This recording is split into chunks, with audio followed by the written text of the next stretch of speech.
Como todos sabem, a cidade de São Paulo tem essas imprevisibilidades de todo gênero. Acabou de falar que o palestrante sobre a possibilidade de você ter no meio disso uma passeata e, às vezes, o expositor não pôde chegar, ou por algum motivo ou outro, até mais grave. De qualquer forma, eu convidei a doutora Ana Rita de Moraes Laline, porque, evidentemente, que, pelo que eu conheço da estrutura da comissão, dificilmente se colocaria um debatedor que não conhecesse do tema. Então, para que a gente não faça uma interrupção, ainda que o palestrante principal venha chegar, a gente pediria, se possível, claro que se ela estiver disposta, doutora Ana Rita, de fazer, dentro do possível, uma exposição que ela veria a respeito disso, enfim, da ação civil pública por danos ao meio ambiente do trabalho. Então, se ela estiver de acordo, eu passo a palavra a ela. Aos estudantes que estão na plateia, o direito ambiental ele se divide em direito artificial, natural, do trabalho. E hoje a gente está... A ideia é falar sobre a ação civil pública tratando de meio ambiente do trabalho. A minha ideia hoje com vocês era trazer uma questão essencialmente de direito natural, que ela é tratada muito em direito em ações civis públicas de contaminação de solo e ar. Isso é fácil de se ver. Trazer para o meio ambiente do trabalho. O trabalhador hoje que não se trata não tem o olhar do seu empregador de forma específica para aquela ação ou para aquele ramo de trabalho, ele sofre as consequências disso. Vários outros são temas que se tratam de meio ambiente do trabalho, mas como eu tinha escolhido exatamente esse, eu vou pontuar nesse. Né? A gente tem que pensar também que o Ministério Público ele usa normalmente o sindicato faz parte disso também. O sindicato entra junto com o Ministério Público, ou por meio de representação procura o Ministério Público que propõe a ação civil pública e ele faz o pedido e atua em favor do trabalhador naquela demanda. A minha questão hoje é pensar, será que o Ministério Público atuando sem saber exatamente como o sindicato ou como o trabalhador ali vive e faz o seu trabalho todos os dias, ele sabe exatamente até onde ele pode ir, até onde ele pode ajudar a empresa a se adaptar no seu local de trabalho? Isso a gente tem que pensar, porque uma eventual decisão que não caia de acordo com aquele grupo de trabalhadores, ele vai sair prejudicado por falta de conhecimento. Então, isso faz com que o Ministério Público detentor daquela ação civil pública que não sabe do que ele está falando pode causar um dano maior ao empregador. E o empregador, quando não olha, e o sindicato, quando não atua em conjunto com o Ministério Público e o empregador, que só vai sofrer as consequências dessa ação civil pública em eventual condenação ou decisão interlocutória que recaia sobre ele de um cumprimento de uma obrigação que muitas vezes não é efetiva. Quando a gente pensa em Ministério Público sendo detentor de uma ação civil pública, numa questão grave como essa, que é o uso de benzeno de forma irregular, às vezes a obrigação de fazer que numa decisão interlocutória venha a ser dada por uma decisão do juiz de imediato para se cessar o dano ou cessar a atividade, pode não ser efetiva. Muitas vezes, pelo desconhecimento do local e pelo desconhecimento do químico, ou nem isso, ou talvez o desconhecimento do meio mesmo. Porque porque se fala, às vezes, de calor. Isso também é muito usado em ações coletivas rurais. O calor, está muito calor, tem que parar, a exposição ao sol, tem que parar. Também é um outro tema muito recorrente de ação civil pública de meio ambiente do trabalho. Mas isso é desconhecido, porque onde está esse nível de calor? O que é, para um tipo de trabalhador, aceitável, para outro tipo de trabalhador não é aceitável. A temperatura hoje é muito bem falada, muito discutida em ações. Inclusive o ar-condicionado, que também é um tema recorrente em ações civis públicas de meio ambiente do trabalho. Há pessoas que desenvolvem não só aquelas doenças que são conhecidas por todos de respiratórias, ou tem gente que desenvolve enxaqueca, tem gente que desenvolve vários, como doenças causadas por fungos, que são muito conhecidas. Tem gente que é mais sensível, gente que não é tão sensível. E eu estou falando isso de coisas que a gente vê facilmente no nosso ambiente. Saí da empresa, estava um frio danado lá. Se você não se você não se cuidar, você realmente fica doente com ar-condicionado. E o sol. O sol também, a exposição ao calor, ela é também um tipo de questão que é debatida muito quando a gente pensa em um meio ambiente sadio para o trabalhador. Mas a gente tem que pensar também no trabalhador, naquele tipo de... Se ele tem conhecimento daquilo lá, se ele já... Há quanto tempo ele está exposto àquela condição. Quando a gente pensa em meio ambiente, a gente tem que pensar que aquele que recebe a ação, ele é diferente do outro.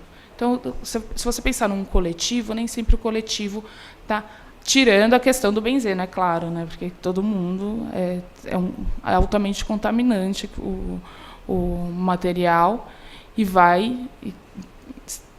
temos todos com doença numa empresa que trabalha com benzeno, sabemos que ela não sabe nem manipular, nem acondicionar o material químico. Isso é feito. Um outro tema também que é recorrente de meio ambiente do trabalho, e eu fiquei sabendo disso há pouco tempo, são os operadores de telemarketing, que não têm banheiros próximos e têm horários para usar o banheiro. Eu não sabia que isso se enquadrava em meio ambiente do trabalho, mas sim. Você ter um banheiro próximo é questão de tratada como meio ambiente. Você deixa o ambiente agradável ao seu empregado, dele se sentir bem em sair e usar o banheiro. Eu não sabia, confesso que a história também do telemarketing, para mim, foi muito... você levantar a mão e falar, daqui 1 hora você vai, daqui 2 horas você vai, e isso acontece. Acontece muito, senhores. Tem muitas ações civis públicas assim. No Nordeste tem a rodo. Se os senhores entrarem no site do tribunal, TST tem muitas decisões com relação a isso. Eu não sabia. Eu achava que tinha mais com relação ao calor, com relação a essa contaminação, mas não. Tem também de telemarketing. Voltando à questão do calor e de Ministério Público atuando dentro dos... Eu queria saber, como para continuar a questão de pessoas atuando no meio rural. Outro dia eu vi um Ministério Público falando sobre, e sendo pontualmente, não, porque é um absurdo. Hoje o trabalhador ele trabalha a não sei quantos graus, indo lá e colhendo cana, ou plantando, ou fazendo... E eu penso nos trabalhadores autônomos, né, nos empregados autônomos que ficam nas praias do Rio de Janeiro, vendendo vestidos exatamente, vestidos de Mickey, e nunca, não vi, procurei também saber se tem alguma coisa no judiciário com relação a isso, não tem. Mas eles são empregados. Eu acho que é um avanço isso. Claro, pois é. É uma questão de ambiente do trabalho. Mas veja, o TJ de São Paulo teve outros tribunais do Estado que não, o TRF não liberou. Veja. Então, é diferente a aplicação do direito nesse sentido de... O Tribunal do TRT não liberou também. Mas questões que envolvem meio ambiente natural e meio ambiente do trabalho que se conflitam, elas também têm conflito de... Para quem atua nas duas esferas, eu confesso que eu trabalho só no meio ambiente natural, mas para quem trabalha com o meio ambiente do trabalho também vê o conflito de decisão. Quando se tem uma contaminação de solo comprovada e não se ganha a ação civil pública, ela é julgada improcedente no tribunal. Isso no melhor cenário. Não sei se eu acho que isso não acontece, né? Mas pode acontecer. Isso pode acontecer. Você não pode morar naquele local. Exatamente. Trabalhar. Veja, porque os recursos hídricos de um solo contaminado, ele está inteiro contaminado. Você não pode pôr gente lá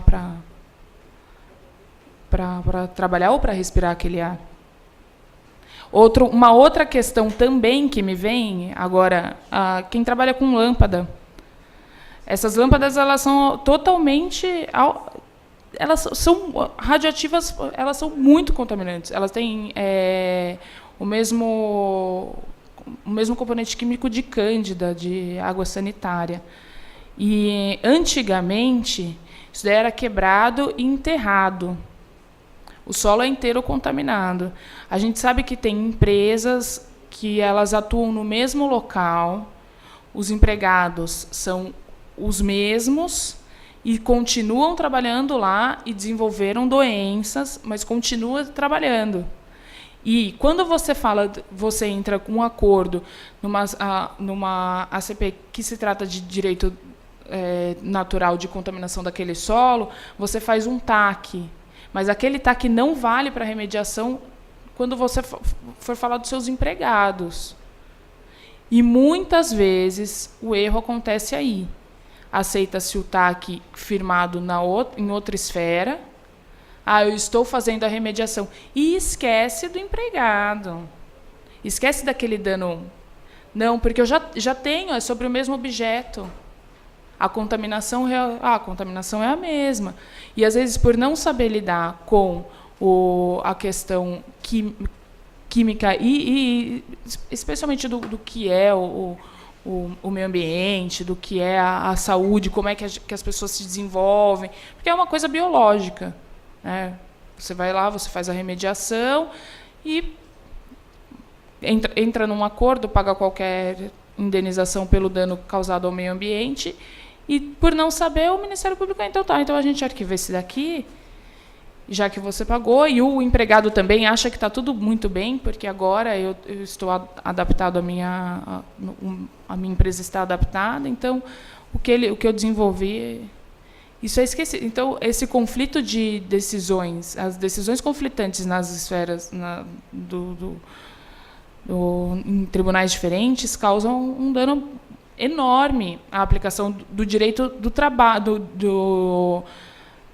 da aplicação do direito ambiental do trabalho.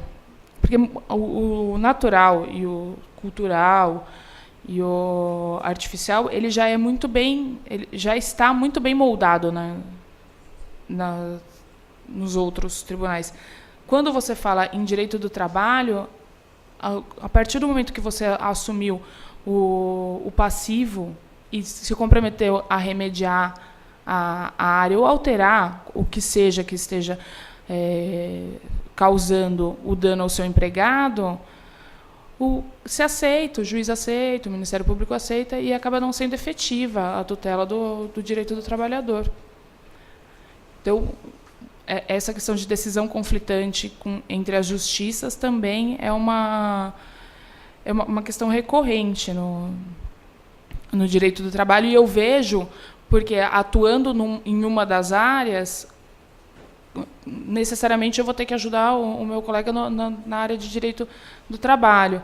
E aí a gente vê isso. Ou então ser condenado numa ação civil pública do trabalho e não ser condenado numa ação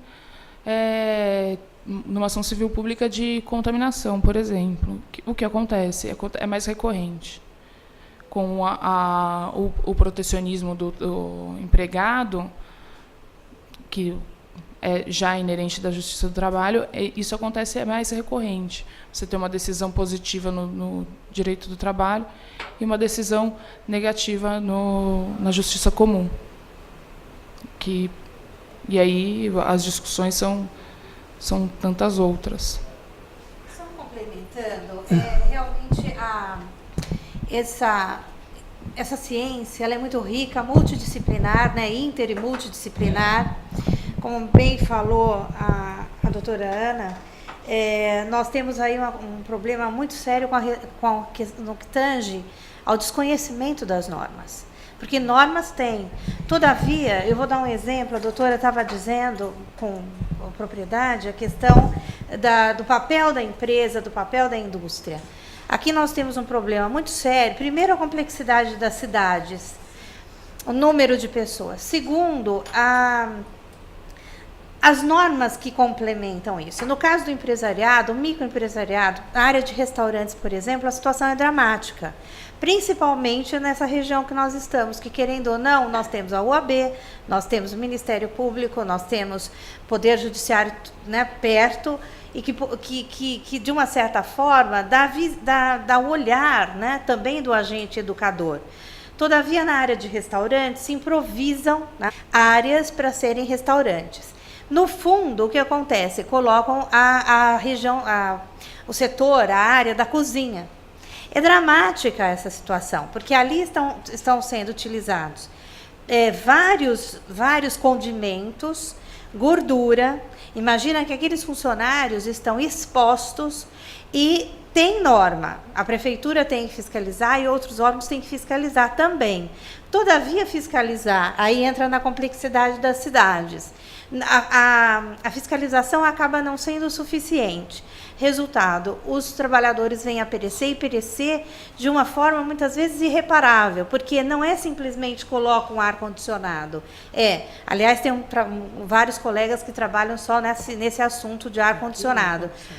Aqui mesmo na nossa comissão. Mas não é só trocar o filtro do ar-condicionado, é a estrutura improvisada, que ninguém absolutamente disse nada, foi dado um alvará, foi dado de funcionamento, e assim, as barbaridades que acontecem, quer dizer, não é só o profissional utilizar a luva e colocar o protetor, né? O dano, ele é muito grave, é muito grave. Agora, como tem gerência de vários órgãos para a fiscalização, acaba que a fiscalização muitas vezes não acontece de forma completa, um órgão fica dependendo do outro para laudar, para finalizar a documentação, e nesse papel que vai e vem também tem o empresariado que, querendo ou não, ele tem que dar lucro. Então, quer dizer, ele tem que ter lucro para sobreviver. E aí aquele impasse, porque ele vai ter que investir mais em ar-condicionado. Então, olha, um grande impasse, porque é um impasse econômico, é um impasse social e, querendo ou não, um impasse jurídico, porque quando se fala a norma é eficaz, ela está tendo aplicabilidade plena, quer dizer, está garantindo a sadia qualidade de vida e o desenvolvimento sustentável. Então, querendo ou não, para nós, cientistas do direito, né, gera até um mal-estar, porque na medida que somos todos responsáveis, né? A propósito, doutora Regina, E é cancerígeno. Segunda-feira passada nós tivemos a palestra do nosso colega. Aproveitando a questão da cozinha, né, mas aplica-se a norma para aquele que é chefe de cozinha, que essencialmente a profissão dele é ficar numa cozinha? Qual é uma boa cozinha? Né? Porque você tem que ficar... E o pizzaiolo? Porque também essa é uma ação que ela é individual, mas ela entra como meio ambiente. O pizzaiolo que fica ali na frente do forno de pizza, ele inala a lenha queimada, mas você fez um curso técnico para você ser pizzaiolo. Essa é a essência da sua profissão, você tem que colocar a pizza lá e tirar. Como é que eu vou ser responsável, eu empregador, vou ser responsável pela essência da sua profissão? Veja, eu pessoalmente, eu acredito que quando você for aplicar a norma, você não pode aplicar numa forma generalizada. Você tem que olhar a pessoa, porque eu aplicaria, eu sendo um pouquinho mais além, quando você for analisar uma cozinha, tudo bem, ela tem que ter um mínimo de padrão, mas a regra ela não pode ser aplicada no máximo para o chefe de cozinha, porque essa é a essência da profissão dele. Eu posso ser um pouco... Aqui as pessoas podem não concordar comigo, mas eu acho que quando você for pensar num auxiliar de cozinha, ele ficar o tempo todo ali, mexendo na fritura, mexendo no fogão, mexendo... É uma coisa. Para o chefe, não. Para o chefe é outra. Dá um exemplo. Quando você pensa que o seu auxiliar de cozinha ele fica exposto ao calor e o tempo inteiro, numa cozinha, você achar que aquilo não é um meio ambiente adequado a ele. O seu chefe de cozinha que está ali, que trabalha na mesma cozinha, que fica exposto, que fica na frente do seu... na mesma condição, ele tem que ser tratado diferente. Porque é da essência da profissão dele. Eu acho que é... Exato. Você tem uma série de outras possibilidades, interrupção de jornada, diminuição da jornada, você tem outras. O que eu gosto aqui, de vez em quando acontecem essas coisas, estou me lembrando aqui, exatamente os dois estavam ali. Um dia veio uma palestra que faltou palestrantes, e exatamente os dois e eu na presidência. Nós ficamos aqui 1 hora abrindo esse debate. O divertido é que o debate, às vezes, flui melhor do que o conteúdo. Não vou dizer o conteúdo, mas a dinâmica da palestra, né? Isso acontece. Mas eu vou aproveitar, já que nós estamos numa informalidade total aqui, porque nós começamos pela debatedora, que não tem o que debater, porque eu, infelizmente, ou não sei, mas como já passaram 40 minutos, eu resolvi entrar um pouquinho, por dizer, botaram a minha colher de pau nessa outra cozinha dela lá do metro e tal. Que isso é uma sofisticação dos jardins. Não tem outro cozinha por aí. O que tem é gente que trabalha na cozinha. Mas, enfim, me lembrei ali do que ela falou, da distribuição das tarefas. Os ministérios públicos, via de regra, são montados por especializações. Mas mais importante que isso é o seguinte...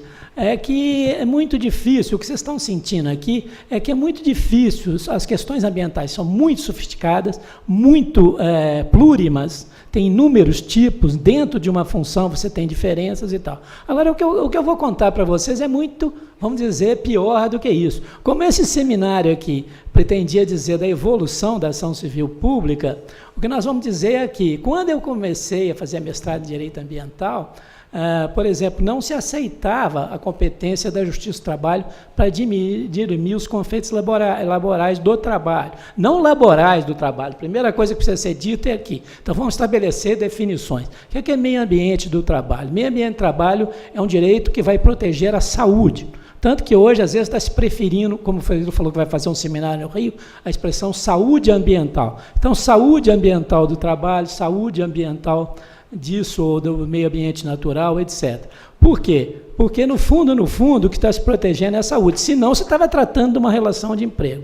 Daí, qual é as dificuldades de natureza? Primeira delas, quando você fala em meio ambiente do trabalho, você não fala só de seletista, não fala só de empregado. Então, você fala todo tipo. Ela falou aqui do vendedor de picolé, da praia, que é uma correção. Se ele for autônomo, ele mesmo que está se martirizando, mas se ele for empregado, é uma questão do empregador. Mas mais grave do que isso, por exemplo, coisas que a gente toma de mão beijada, como corriqueiras, é normal ver jogo de futebol a 3.000 metros de altitude na Bolívia, e isso causa um dano mortífero quase na coisa, e é comum ver partida de futebol a sol a pino de 40 graus. Aliás, na Copa do Mundo nós tivemos, esse foi um dos questionamentos. Então, quer dizer o seguinte, agora onde que a coisa pega em grande maioria? Não vamos dizer que um detalhe, uma casuística ou outra poderá ter um problema, mas onde pega? Por exemplo, o professor Fiorilo, antes dele ser livre docente em direito ambiental, ele já tratava de direitos difusos, etc. Ele tem um livro excepcional, chama Os Sindicatos e a Proteção dos Direitos Difusos. E esse livro, que era a tese de doutorado dele, quando ele foi ser doutor, hoje, há muitos anos ele é livre docente, então o que ele dizia? Os sindicatos naquela época, a gente tem que recuar um pouquinho, isso aí é, vamos dizer, 92, 93, os sindicatos cuidavam quase só, porque a nossa inflação era galopante, 50%, 60%, 80% ano, os sindicatos se atrelavam à questão de resolver aumento salarial. Praticamente a atividade, claro, tinha alguma assistência, dentista, essas coisas, mas o fulcro básico era atender as questões salariais, daí a questão do ABC, que veio para frente, daí surge o Partido dos Trabalhadores, daí surge o Lula, entre outros, etc. Esse é o histórico da coisa. Então, onde vai mudar? Esse paradigma não mudou até hoje. Eu, às vezes, brinco com alunos meus que eu não sei se hoje já os sindicatos fazem isso, eles fazem convenções de aquisição de medicamentos, eles têm essas preocupações, porque quando você fala que mas o pizzaiolo está lá, mas deve haver um sindicato de empregados do bares, etc., que deveria conhecer essa realidade e deveria estar atuando nisso. Quer dizer, nós também não podemos, se o sujeito faz uma contribuição sindical obrigatória, ele deveria ter essa proteção sindical. Mas eu confesso, não é do nosso patrimônio cultural. Às vezes os sindicatos aqui preferem fazer política. Então, isso é uma questão séria, por isso que nós temos que levantar isso aqui. Aqui nós estamos tratando de direito ambiental. Então, voltando um pouquinho no tempo, quando se criou o meio ambiente do trabalho, que é uma construção, às vezes a gente tem que fazer depoimento, sinto muito, mas foi o professor Fiorilo e 3 ou 4 que fizeram essa construção, porque o único texto da Constituição Federal que diz meio ambiente, que se refere a meio ambiente do trabalho, está no artigo 200, se não me engano, inciso 6º, eu não era fazer a palestra, estou fazendo uma palestra forçada. E lá diz o seguinte, que será a proteção do meio ambiente, neles incluído do trabalho. Se não me engano, o texto constitucional é esse. Então, o que acontece? Neles incluído do trabalho, o que era isso? Era uma novidade absoluta. Aí eles montaram, que eu me lembro que eu chegava, às vezes, eu era ouvinte do mestrado da PUC, eu chegava lá e o professor Ferreira dizia, nós vamos estudar hoje meio ambiente do trabalho, trata-se de proteção à saúde do trabalhador. Não é a questão seletista, não é a questão das férias, fundo de garantia, 13º, isso é questão obreira, isso é questão da justiça do trabalho. Então, nós fomos tratar disso. Quando fomos tratar disso, o que aconteceu? Claro, abriu-se uma novidade, abriu-se toda uma perspectiva, e eu não entendo por que os sindicatos não embarcaram fortemente nessa onda, porque podia ser uma onda muito mais elevada, dessas que o brasileiro ganha no campeonato mundial. Mas, enfim, o que acontecia? Foi uma luta, se não me engano, é de 2000, a primeira decisão do Marco Aurélio, dizendo que quem deveria julgar as questões do ambiente do trabalho era o ambiente do trabalho, era da justiça do trabalho. Isso depois se repetiu com o dano moral do trabalho e do assédio do trabalho, que também achava que devia julgar no civil. Vocês imaginam, se já é difícil para o juiz do trabalho, se já é difícil para a procuradoria do trabalho, que trabalha com o trabalho, para usar um pleonasmo construtivo, na verdade, para um juiz civil, seria muito mais longínquo. Então, quer dizer o seguinte, levou-se a lei da ação civil pública de 85, até 2000, 15 anos, e hoje a Geisa falou isso aqui, até 2000, só em 2000 ela passa a ter essa função no local certo. Eu me lembro que quando eu fiz minha tese de mestrado, havia professores brilhantes, professores excepcionais da sua condição, por exemplo, não vou falar o nome aqui, porque é até um descalabro, porque ele foi meu professor, etc., mas que achava que a competência era das varas de acidente do trabalho, portanto, cível. Hoje também as varas de acidente de trabalho não estão, mas existia varas, vocês são muito novos aqui, existiam varas especializadas de acidente de trabalho, que depois também, pela 45, né, que é de 2004, se não me engano, foram levados para lá. Mas o que acontece? Então, era difícil você dizer o que era direito do trabalho, que se tratava de proteção da saúde e tal. E aí foi preciso que a doutrina do direito do trabalho fosse trabalhando e ressuscitou o quê? As NRs. As NRs, que são as normas de regulamentação de trabalho, que constituem, vamos dizer assim, o bojo da estrutura de casuística e de proteção. Então, ali você tem normas de ergonometria, não posso carregar muito peso, tem norma de acústica, não posso ter muito som, tem que usar tamponamento, tem que usar aquilo. Então, todas essas coisas vêm nas RRs, lá que são 20 e tantas. Me desculpe, mas eu estou um pouco afastado disso, mas não sei, lá são 20 e poucas NRs que tratarão de todos esses aspectos. Em geral, vem de convenções da OIT, que são aceitas aqui, que são feitas as devidas internalização do direito internacional, e aí você tem. Então, foi essa a construção. Agora, o inacreditável é que essa é uma construção pela academia, que depois os tribunais supremos recebeu. Eu não vi os sindicatos, na época, entrarem trazendo 20 ou 30 advogados ambientalistas para dizer, vamos tratar do meio ambiente do trabalho. Eu não faço isso como uma crítica, eu acho que é um problema cultural,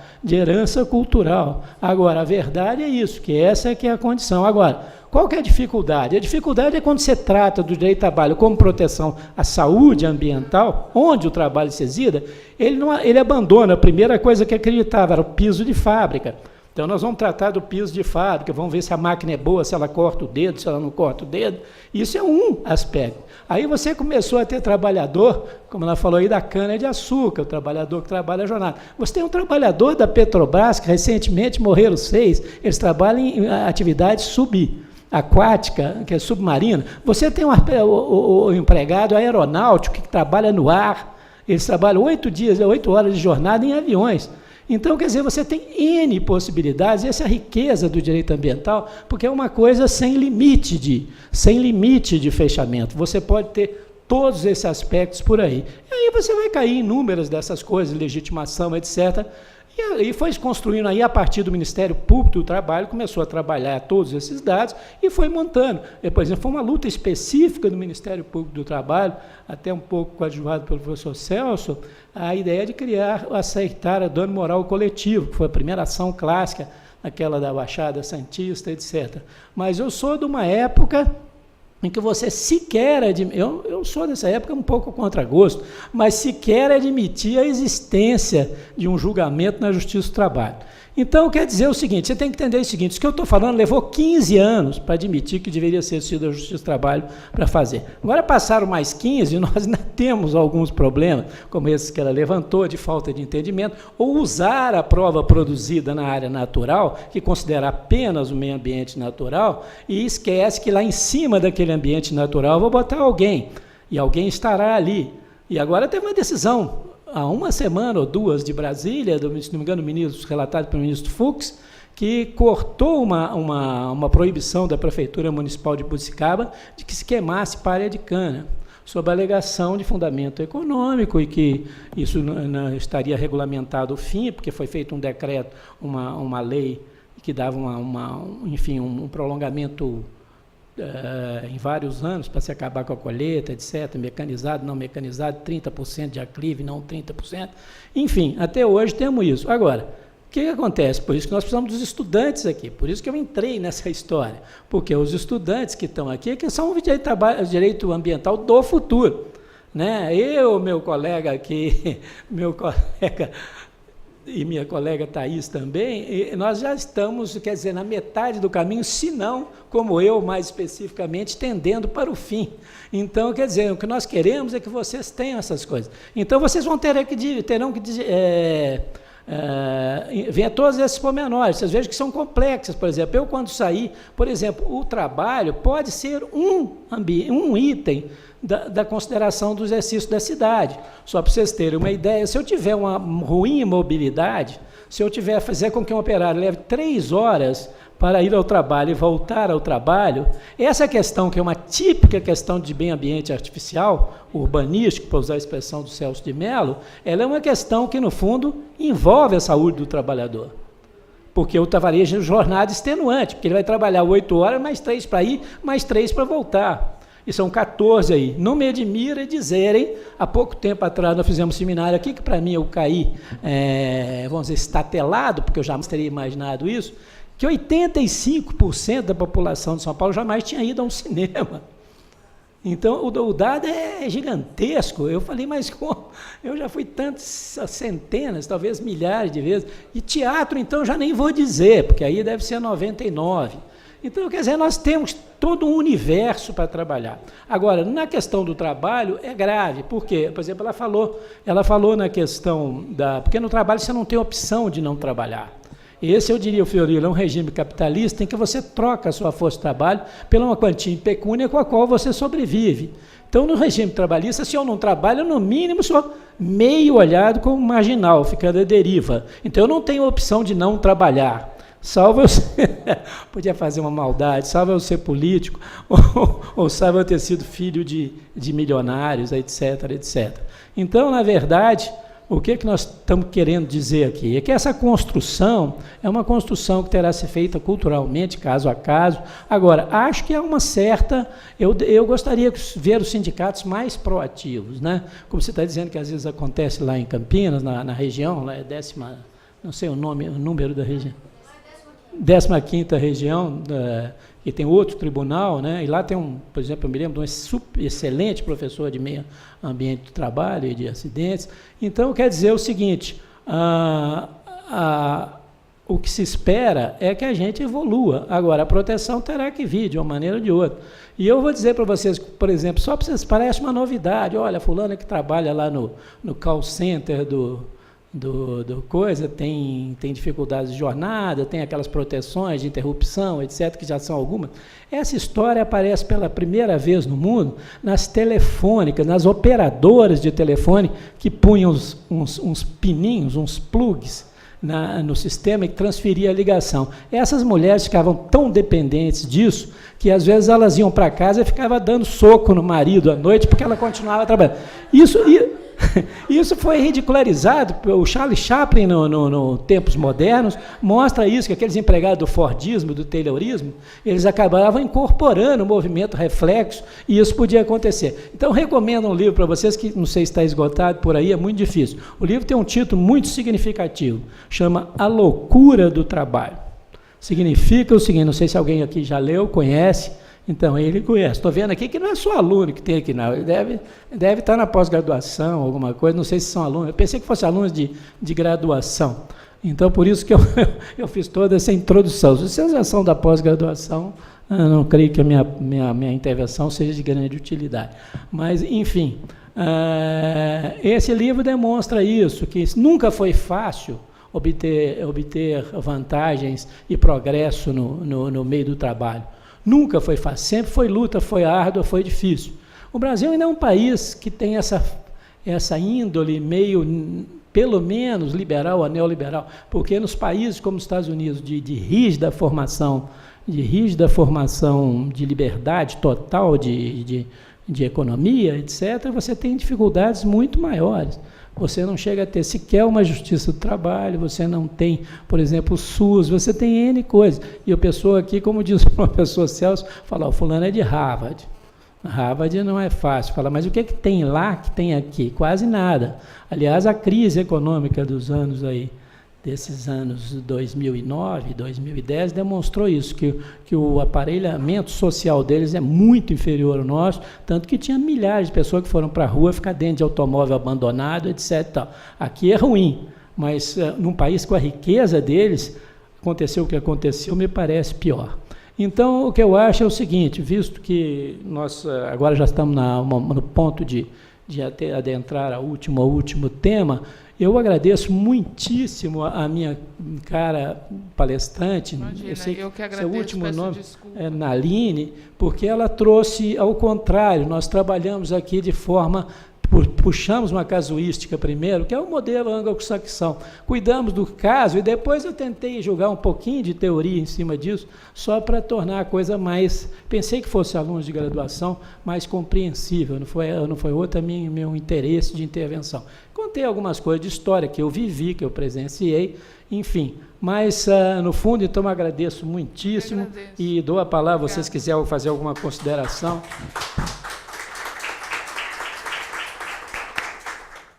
É uma honra, mais uma vez, compor os trabalhos da Comissão Permanente de Meio Ambiente da OAB, presidida pelo Dr. Celso Antônio Pacheco Fiorilo, e, em especial, o tema de hoje, os 30 anos da Lei da Ação Civil Pública e a defesa do meio ambiente. A palestrante é a professora Vera Angrisani, que também é desembargadora do Tribunal de Justiça de São Paulo, e ela abordaria, em especial, a ação civil pública de responsabilidade por danos ao meio ambiente natural. Nos últimos 30 anos, em especial com o advento da Lei da Ação Civil Pública, mas não apenas com a Lei da Ação Civil Pública, mas toda a legislação de proteção ao meio ambiente, a definição de meio ambiente, a definição de dano ao meio ambiente e todos os seus componentes, tanto de meio ambiente como de dano. A evolução desse conceito permitiu, além da Lei da Ação Civil Pública, que houvesse por parte do poder público uma especial atenção no sentido de coibir, no sentido de prevenir e no sentido de reparar o meio ambiente. A Lei da Ação Civil Pública foi tão somente um instrumento que facilitou, e não só facilitou, mas permitiu que, em alguns aspectos, essa prevenção, tanto a prevenção quanto a reparação, elas fossem muito mais eficazes.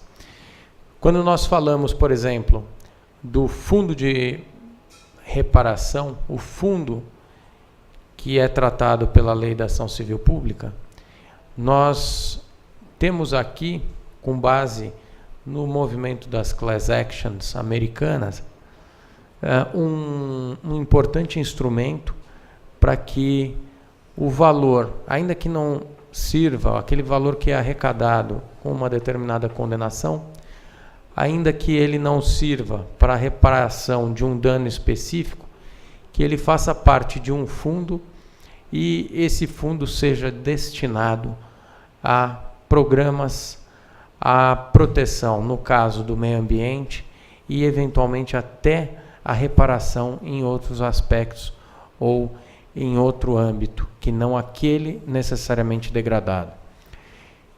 A Lei da Ação Civil Pública, como nós sabemos, é uma lei processual. E a Lei da Ação Civil Pública, como foi inicialmente, a Lei da Ação Civil Pública, como ela foi inicialmente configurada, ela não permitia, como nós sabemos hoje, que se adotassem os mesmos mecanismos que ao longo desses últimos anos foram sendo implementados e tendentes, todos esses mecanismos, tendentes a se buscar efetividade tanto na reparação quanto na prevenção.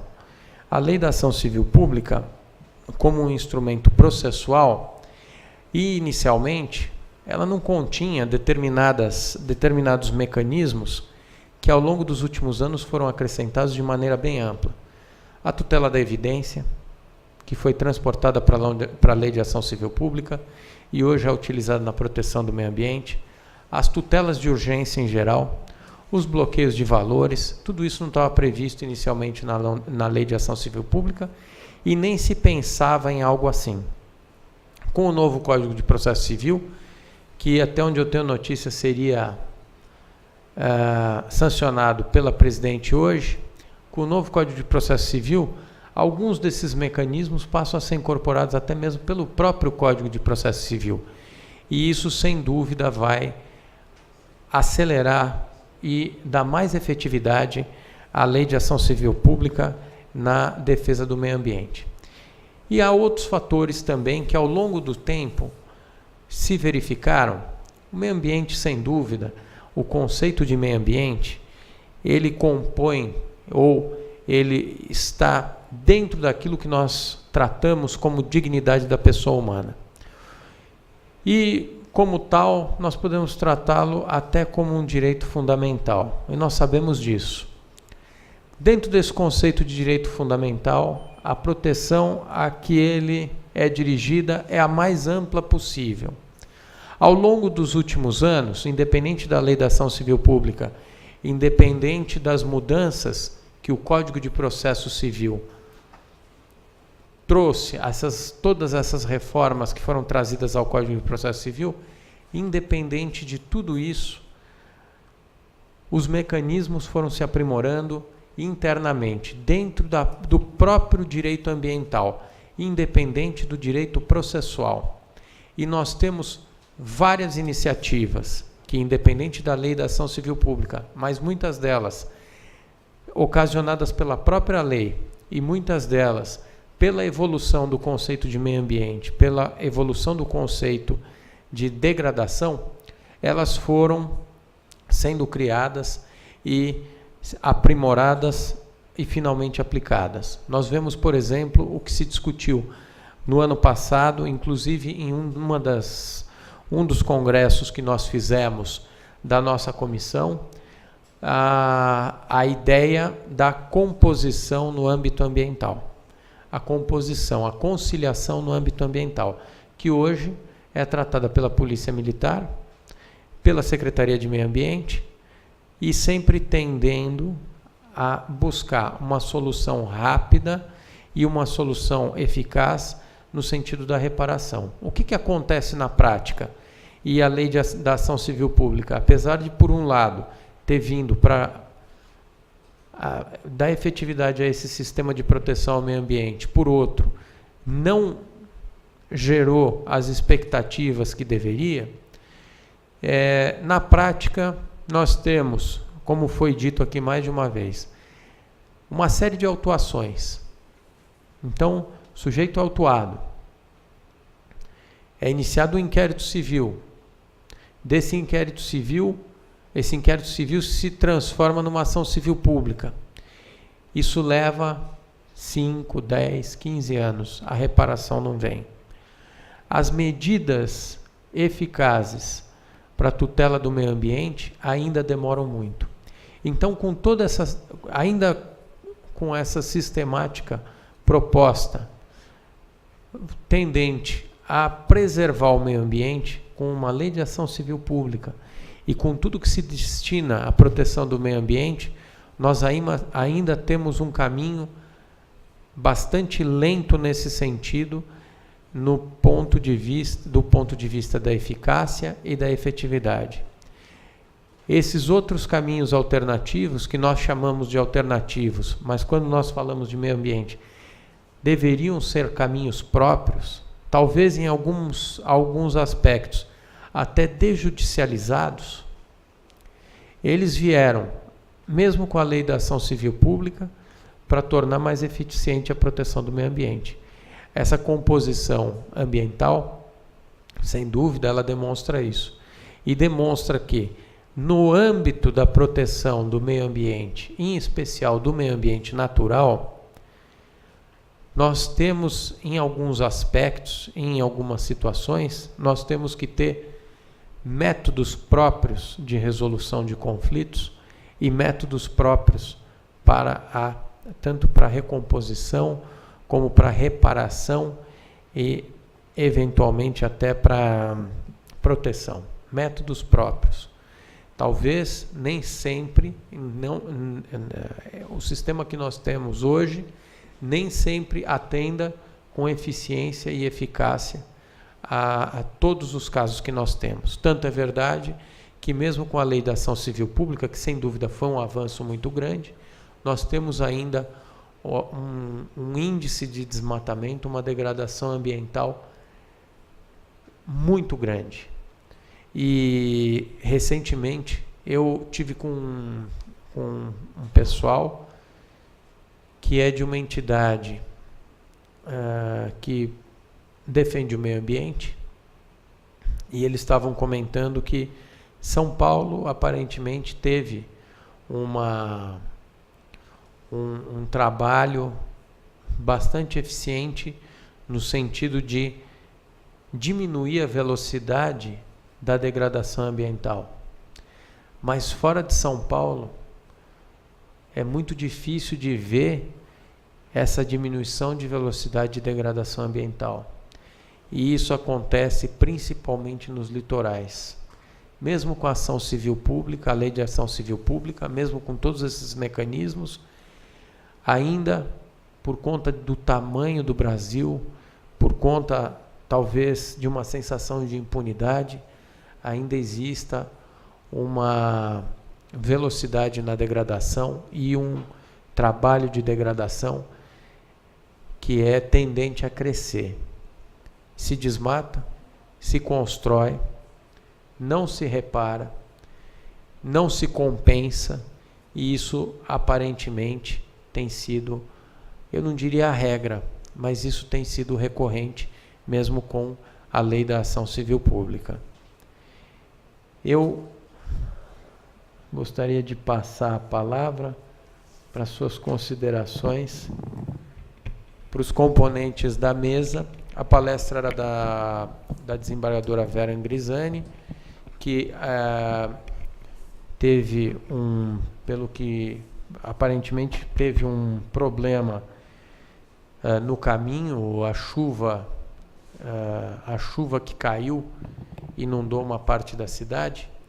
Então eu fiz uma introdução aqui à palestra dela e vou passar aos componentes da banca para que façam as suas considerações. Doutora Silvia, doutora professora Regina Célia Martinez, doutora Regina Célia Martinez, para que ambas façam as considerações também como debatedoras em relação ao tema proposto, que é a ação civil pública de responsabilidade por danos ao meio ambiente natural. Primeiramente, eu não sei se todos acompanharam as palestras desde o início, mas tendo como o tema central e fundamental a ação civil pública, é importante destacar, é importante salientar e refletir que esse instrumento, ou seja, a ação civil pública, a sua importância, né, e a importância da sua evolução nesses últimos 30 anos, quer seja, como o professor bem falou, ligada à reparação, à prevenção e à reparação do meio ambiente degradado. Ao meu ver, a ação civil pública ela não só possibilita a efetividade da preservação do meio ambiente, né, o meio ambiente sadio que traz o próprio artigo 225 da Constituição, bem como preserva, né, resgata a vida em todas as suas formas, mas particularmente a sadia qualidade de vida da pessoa humana, né, que seria o centro de tudo isso, quer seja realmente resgatar o que podemos afirmar de dignidade da pessoa humana.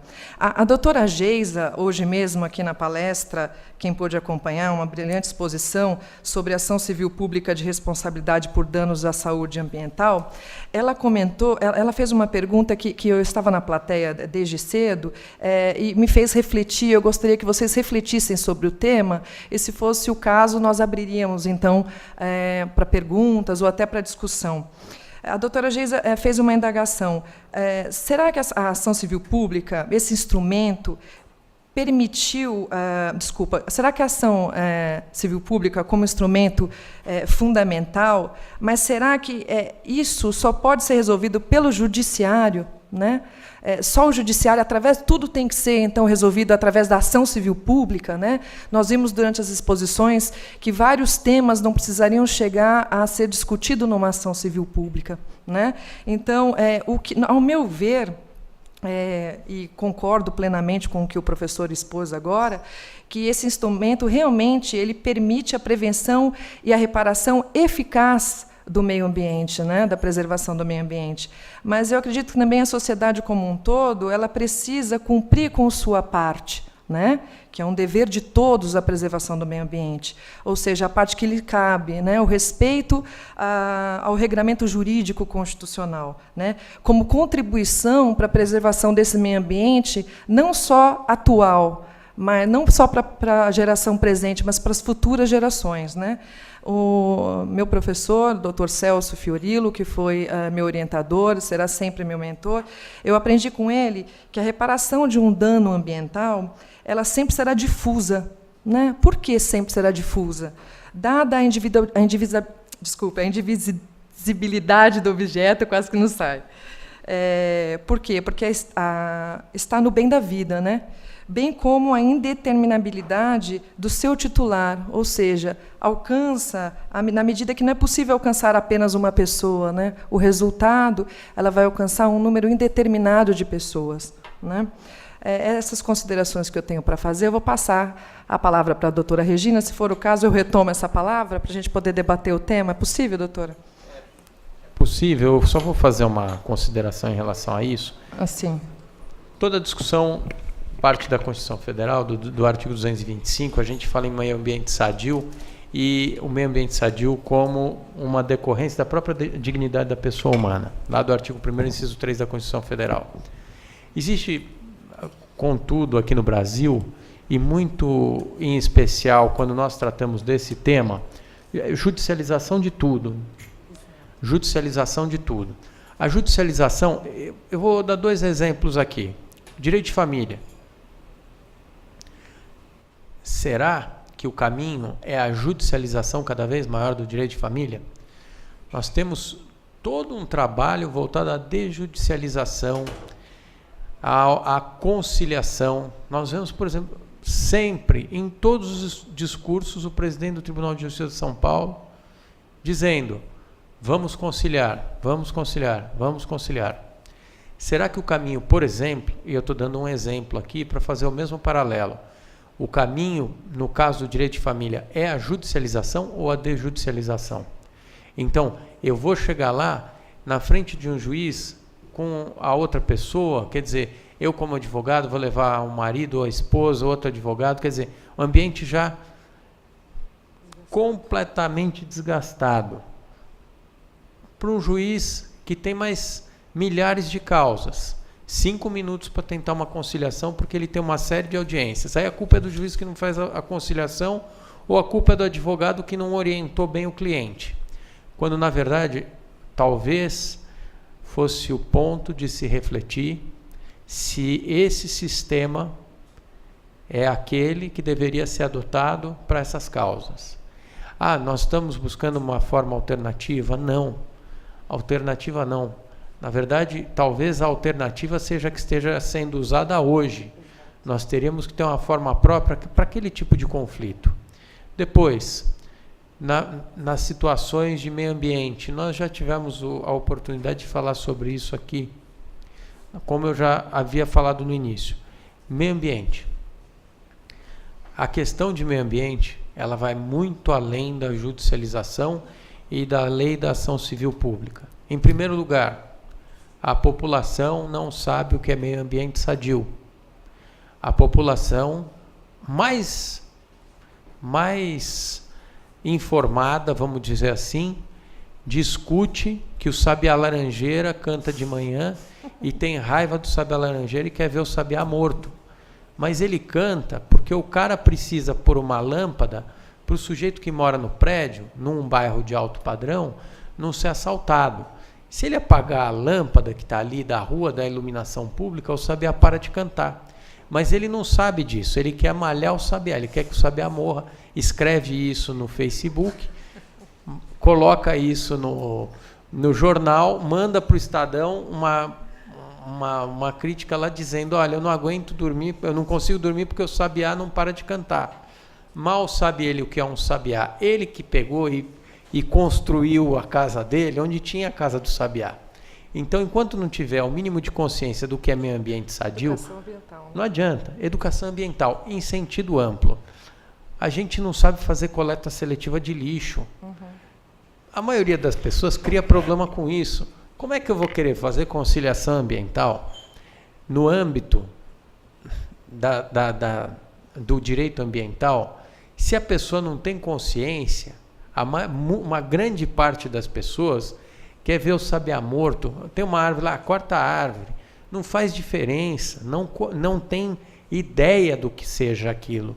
Então, em primeiro lugar, tem que haver a conscientização ambiental, a educação ambiental, nesse sentido mais amplo. Você está na casa do sabiá, ele não está cantando na sua casa.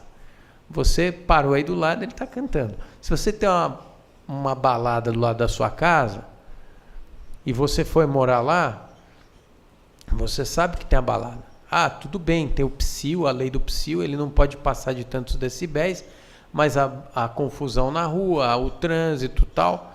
Você mora no bairro que só tem bar, que só tem restaurante, você não pode reclamar. Os bares estavam lá antes. Aliás, até o aeroporto de Congonhas estava antes do que a maioria das pessoas. E todo mundo reclama do aeroporto. Então, tira o aeroporto, fecha tudo, não paga mais imposto, enfim, né? As árvores estavam antes da fiação, é verdade. Então, não há sequer um mínimo de consciência nesse sentido. Não há um equilíbrio. Não há consciência em relação ao lixo. Não há consciência em relação à vegetação, à fauna, a nada. Meio ambiente natural.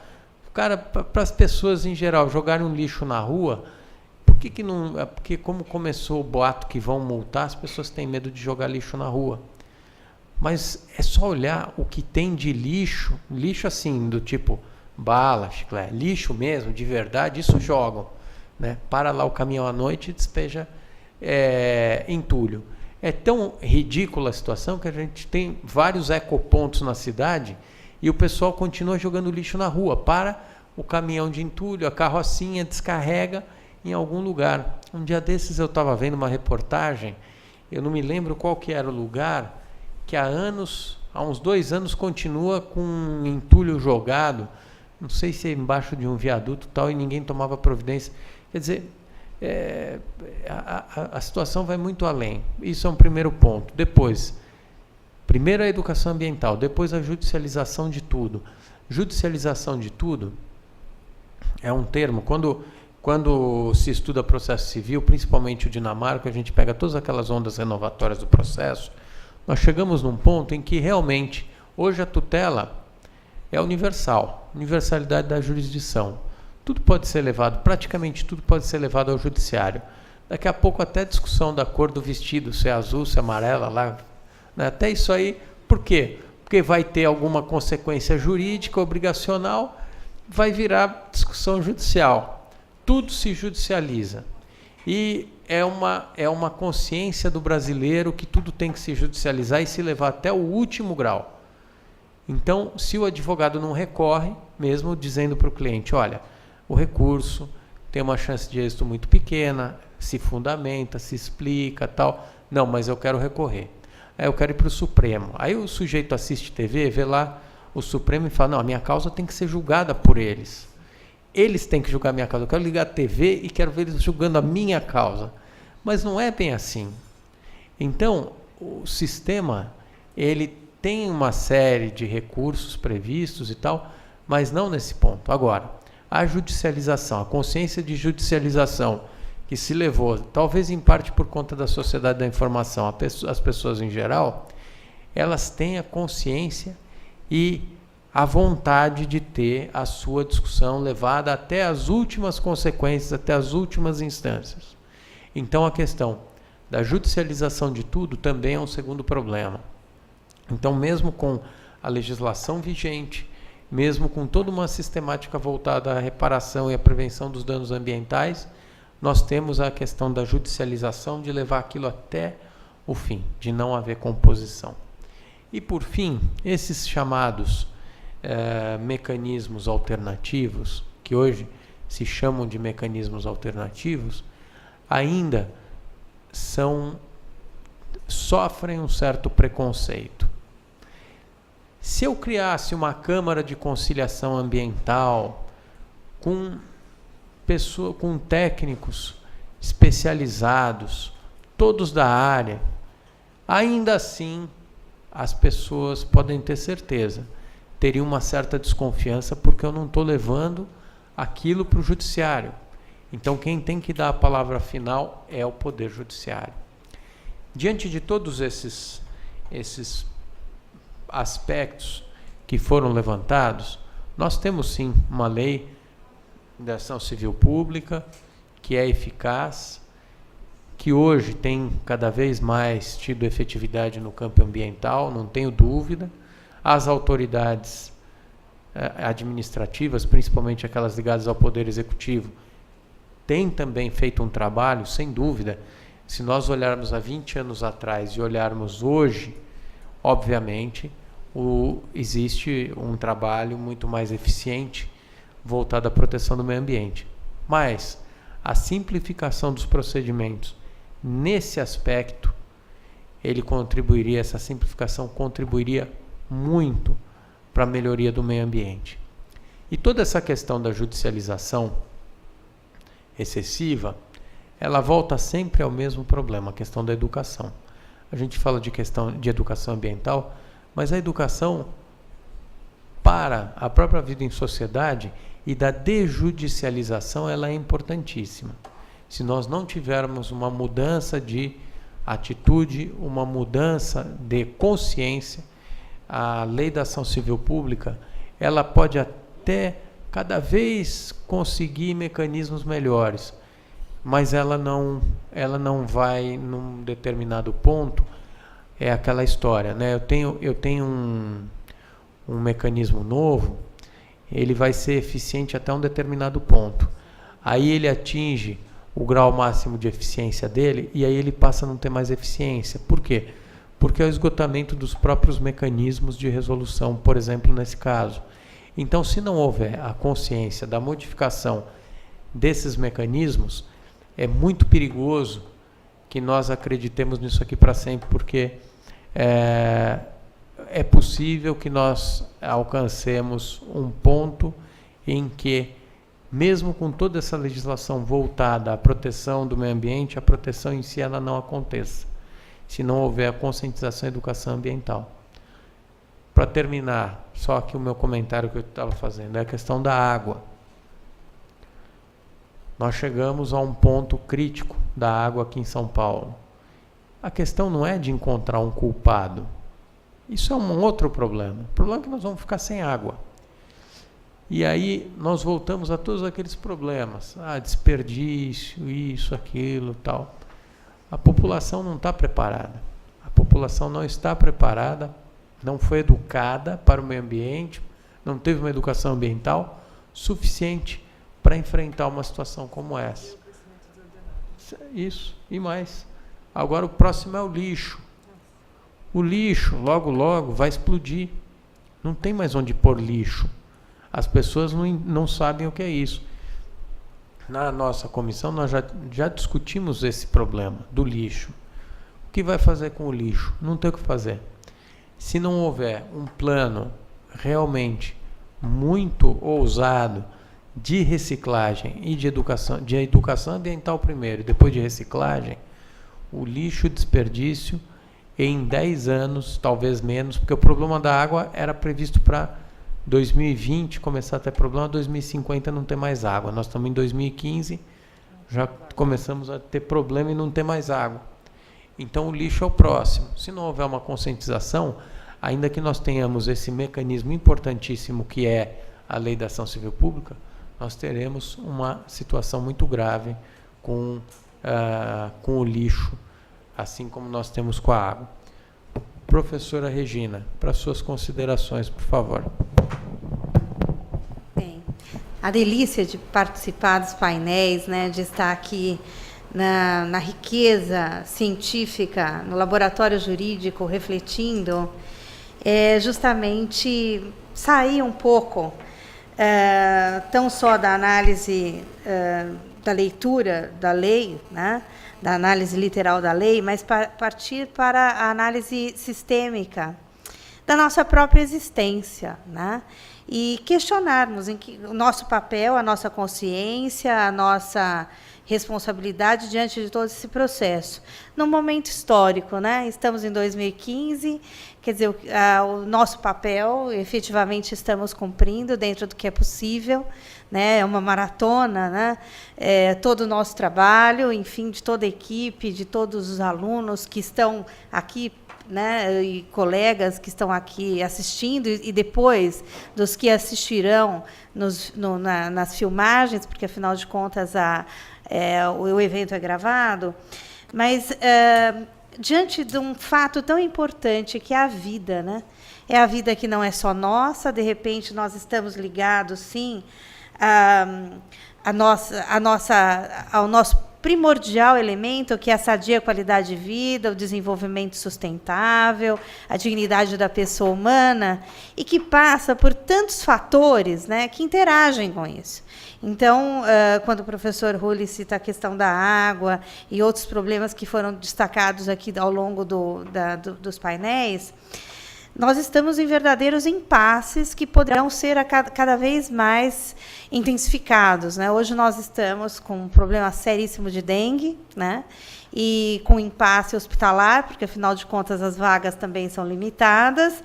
Mas, por outro lado, quer dizer, qual é o papel do cientista do direito? Quer dizer, primeiro, conhecer a lei, que muda a todo instante. A própria lei da ação civil pública, ela sofreu alterações agora recente, em 2014, né? Uma lei de 85, que está aí firme e forte, mas que precisamos ir mais, precisamos ir além, né? E no ir além, realmente, e tentando evitar esse esgotamento sistêmico, embora alguns autores digam que o fato, a própria presença do ser humano em alta concentração no planeta já pode realmente caminhar em passos largos para esse esgotamento, isso nós refletimos, né? Diante do fato de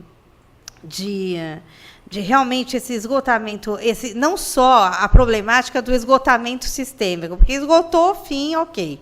O problema é o antes, né? É evitar, é uma atitude prévia, é a ação preventiva que entra no princípio da ubiquidade, que é o pensar global, né?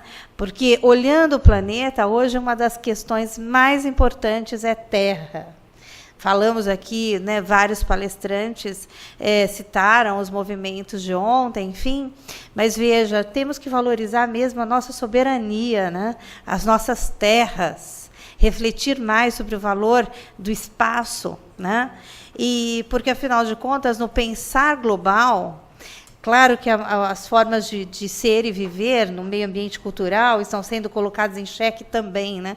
Aquilo que a humanidade considera como importante estão destruindo.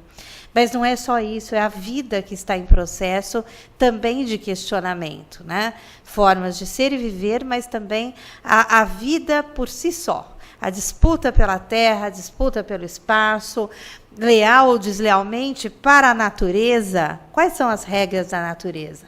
Vence o mais forte. Então, ou pelo menos o mais inteligente. Até agora, com a sociedade da informação e outros inventos que o ser humano conseguiu, mostrou que é inteligente. Mas será que até que ponto, né? Até que ponto que nós não corremos o risco de, com toda essa história, virmos a perecer? Então, da minha parte, eu gostaria de trazer à baila esse pensamento do pensar global e agir local, sim, mas não deixar de pensar global.